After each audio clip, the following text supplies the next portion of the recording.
Здравствуйте, уважаемые! Сегодня вышел последний новостной бюллетень русскоязычного отделения ИНКОЗа в 2017 году. Это был последний бюллетень с вводным словом председателя отделения от моего имени.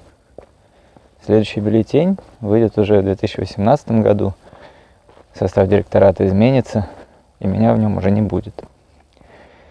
Мне кажется, это отличный повод, чтобы обратить внимание на несколько важных вещей. В этом году мы, ребята из директората, сделали очень много нового и необычного для отделения. Это факт. Сделали мы это по одной простой причине. Потому что мы понимали, что все, что мы делаем для сообщества. А значит, мы ориентируемся на интересы и потребности людей, пытаясь придумать какие-то способы их удовлетворить. Именно из-за этого мы перестали делать ежедвухнедельные семинары. Мы сделали их ежемесячными, договорились к ним серьезно готовиться, проектировать их, начиная с потребностей сообщества.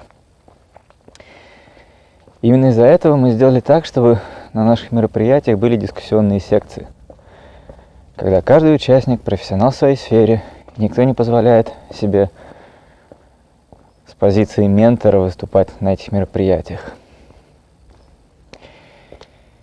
Именно из-за этого мы организовали 2 слета в Москве и Екатеринбурге. И именно из-за этого мы начали переводить руководство по написанию требований.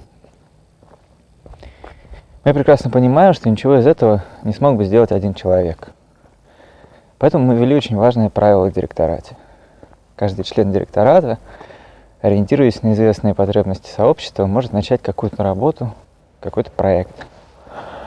И никто из других директоров не вправе ему этого запретить, начать его критиковать, вмешиваться в его работу. У каждого из директоров есть своя зона ответственности, его интересы в этой зоне важно и нужно уважать. Но вне этой зоны любой директор – это еще один член сообщества, без права кому-то что-то навязывать. Мне хочется верить, что товарищи поддержат эту, по-моему, дружелюбную атмосферу в следующем году. И дело здесь не только в директорах, которые, к слову, обычные члены сообщества. Они-то просто взяли на себя больше ответственности, больше обязательств на определенный срок. Становясь директором, никто не становится самым умным. Это просто обязанность делать больше для остальных коллег. Я очень рад тому, что договорившись так работать, с уважением к инициативе друг друга, с пониманием важности того, что кто-то готов жертвовать свое время и средства на благо сообщества и запрещая друг другу лезть не в свое дело, мы смогли познакомиться с замечательными людьми, готовыми что-то делать даже без должности в директорате. Именно благодаря им, волонтерам, нам удалось организовать конференции, начать перевод документов. Я очень надеюсь, что в следующем году волонтеров будет больше, а мероприятия и проекты будут организовываться в разных регионах и русскоговорящих странах самими волонтерами, а директорат будет просто эту работу поддерживать. Наконец, в этом году нам удалось привлечь к нашим проектам спонсоров, людей, предприятия, которые, видя в этом какой-то свой интерес, готовы были поддерживать нашу работу финансово.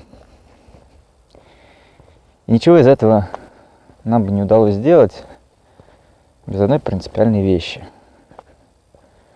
Мы с уважением относились к людям вокруг нас, не рассматривая их как объект, которым нужно поуправлять, а разговаривая с ними как с личностями, со своими понятными профессиональными интересами, своими понятными потребностями.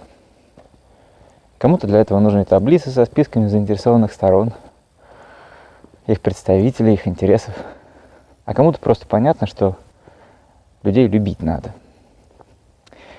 Я желаю вам всего хорошего в новом году. И хочу заметить, что русскоязычное отделение, по-моему, это огромные возможности. Их нужно просто взять и реализовать.